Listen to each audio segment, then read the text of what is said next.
Dear student, आज हम BEd first year में सब्जेक्ट है हमारा पेडागोजी ऑफ ज्योग्राफी, जिसके अंतर्गत आज हम अध्ययन करेंगे भाषण के राष्ट्रीय प्रश्न। पूर्व की कक्षा में हमने कक्षा शिक्षण के महत्वपूर्ण कौशलों का वर्णन किया था, जिसके अंतर्गत हमने विशेषताएं देखी थी। विशेषताओं के बाद जो हमारा एक पॉइंट है वह है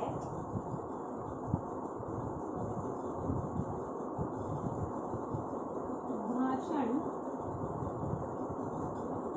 एवं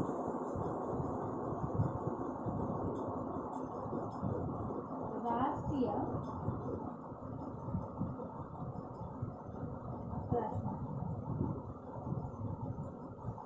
भाषण एवं राष्ट्रीय प्रश्न, इसके अंतर्गत अगर हम देखें तो भूगोल एक राष्ट्रीय विषय है, क्योंकि भूगोल के संबंधित जो भी समस्याएं होती हैं वह राष्ट्र के अंतर्गत आती है। जिसके अंतर्गत हम देखते हैं इसमें बाढ़ है, सूखा, भूकंप, सुनामी आदि।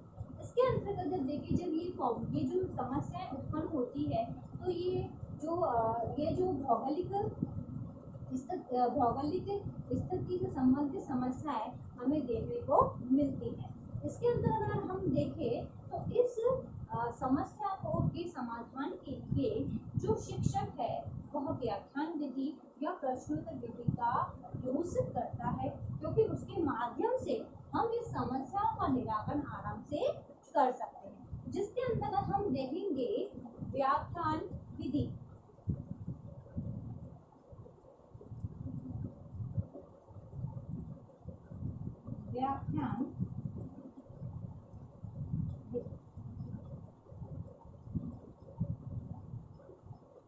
अब हम देखें तो जो व्याख्यान विधि है या भाषण विधि है यह बहुत ही प्राचीन विधि है। इसके अंतर्गत एक शिक्षक द्वारा केवल क्या दिया जाता है, भाषण। शिक्षक क्या करता है,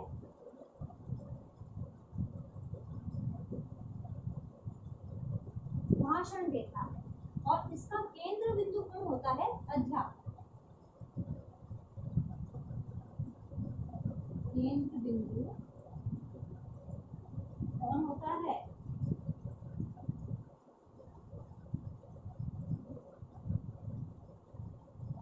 अध्यापक होता है, क्योंकि अध्यापक क्या करता है, विषय वस्तु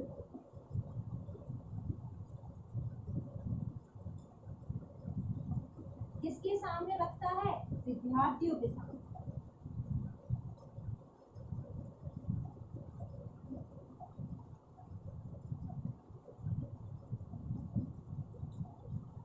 अब हम देखते हैं कि शिक्षक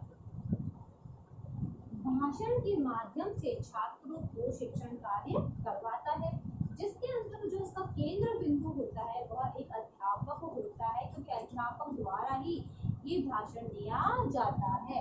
इसके बाद एक शिक्षक द्वारा जो पढ़ानी है वह विषय सामग्री को जाकर विद्यार्थियों के सामने रख देता है, और जो वह भाषण के रूप में पढ़ा देता है। इसमें जो छात्र होते हैं केवल सुनते रहते हैं। सुनने का कार्य एक विद्यार्थियों द्वारा किया जाता है।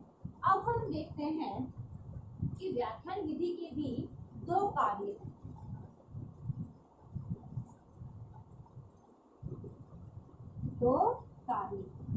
अब एक पहला है विषय वस्तु का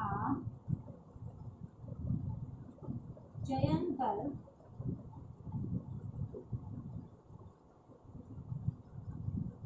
तैयारी कर। सेकंड है कक्षा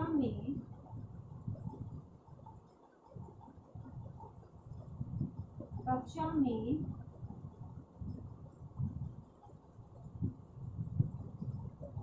विषय वस्तु का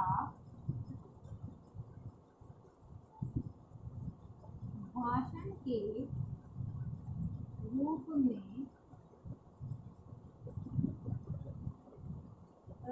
सशक्तिकरण।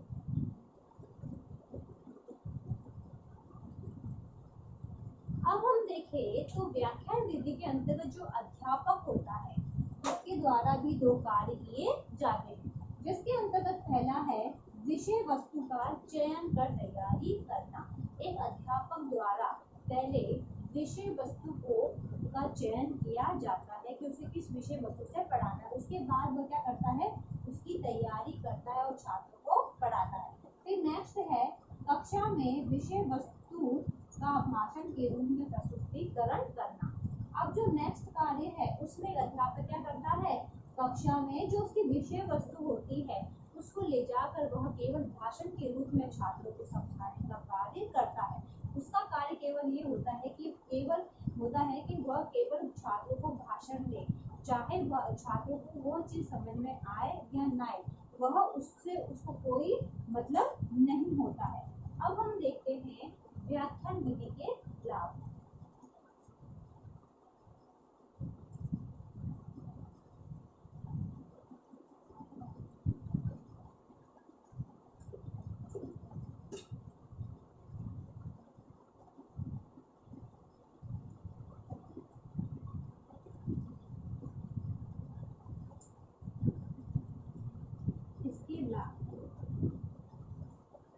इसके अंतर्गत हम देखते हैं कि इसके लाभ क्या होंगे।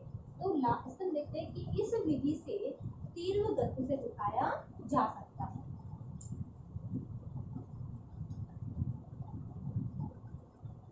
तीव्र गति से सिखाया जा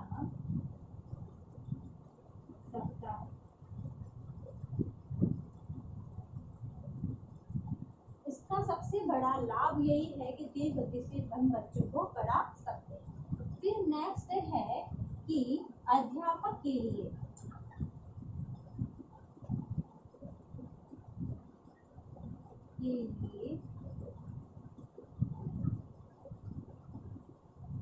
सुविधा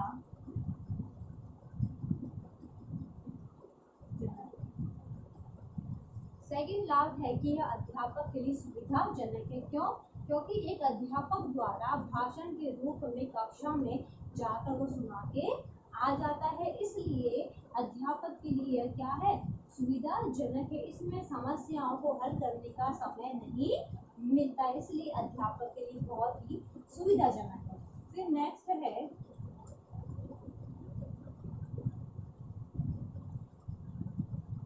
पाठ्यक्रम को आसानी से पूर्ण करवाया जा सकता है। नेक्स्ट हम देखें तो एक शिक्षक द्वारा जब व्याख्यान विधि से पढ़ाया जाता है तो पाठ्यक्रम नियत समय पर होने के पूरे चांसेस होते हैं, क्योंकि इसमें इतनी तीव्र गति से पढ़ाया जाता है कि इसमें छात्रों की समस्याओं को हल करने का समय नहीं मिलता है, जिससे हमारा जो पाठ्यक्रम है पूर्ण हो जाता है।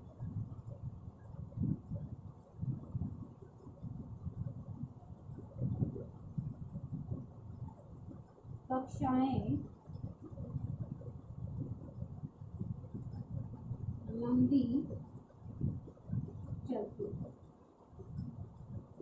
इसके अंतर्गत हम देखते हैं तो विद्यालय में जो कक्षाएं होती है इस प्रकार की लंबी चलती है, जिससे जो शिक्षण सामग्री है उसका अभाव रहता है और ये कक्षाएं हम हमारे विद्यालय के कालन जो समाप्त हो जाते हैं उसके बाद एक्स्ट्रा क्लास लेके भी छात्रों को पढ़ाया जाता है। तो इस प्रकार एक अध्यापक होता है भाषण के रूप में अपने शिक्षण कार्य को पूरा करता है। अब नेक्स्ट देखते हैं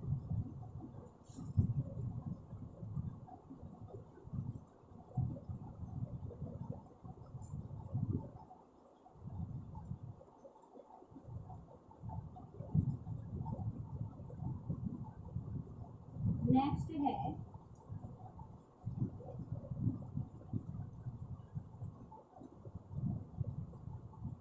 श्रवण कौशल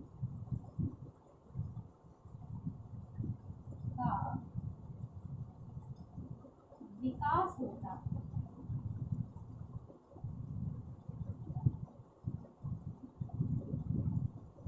अब हम देखते हैं कि इसमें श्रवण कौशल का विकास होता है, क्योंकि जो छात्र होते हैं वे भाषण विधि के माध्यम से उतनी फटाफट सुनते हैं या सुनने की स्पीड की गति तेज करते हैं कि जिससे उनमें कौशल का विकास होने लग जाता है। अब नेक्स्ट है,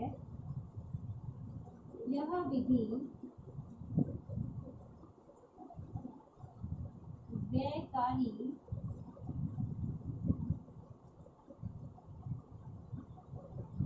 नहीं है। अब हम देखें तो जो व्याख्यान विधि है ये हमारी व्ययकारी विधि नहीं होती है, क्योंकि ये कहीं ना कहीं बच्चों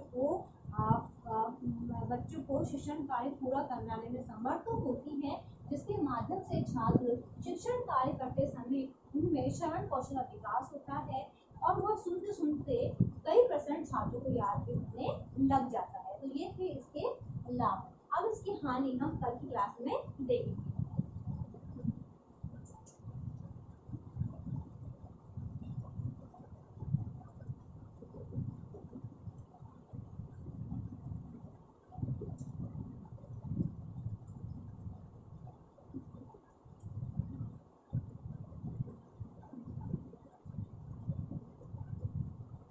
इससे संबंधित आज का आपका गृह कार्य है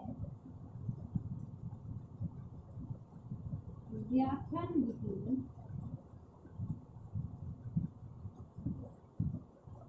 क्या है, इसके लाभ।